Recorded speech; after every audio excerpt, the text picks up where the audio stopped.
Hello everyone, welcome back to Mama in the Kitchen.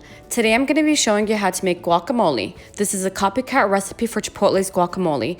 So I'm going to show you the ingredients. Over here I have 4 avocados that are very ripe, 1 jalapeno that's finely chopped, 1 teaspoon of salt, 2 tablespoons of freshly squeezed lime juice, about half a cup of red onions. I went ahead and chopped it very finely.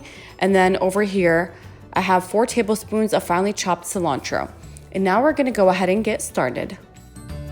So I went ahead and peeled the avocados and placed them in a bowl. And now I'm gonna add the salt and the lime juice, and then we're gonna go ahead and mash the avocados, and then we'll be adding the rest of the ingredients after mashing the avocados.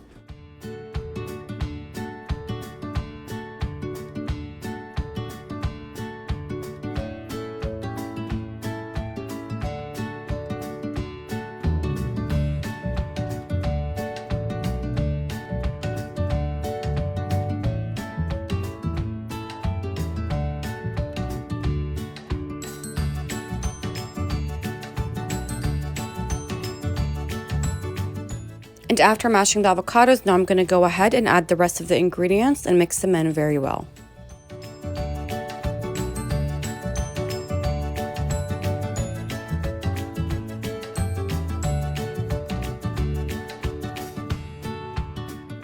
Now the guacamole is ready to serve. I'm going to be serving this with a copycat chipotle steak and cilantro lime rice, some corn salsa, some pico de gallo, and black beans. Make sure to check out the rest of my Chipotle copycat recipes. I'll be leaving the links down below in the description box. Thank you for watching, and please like, share, and subscribe.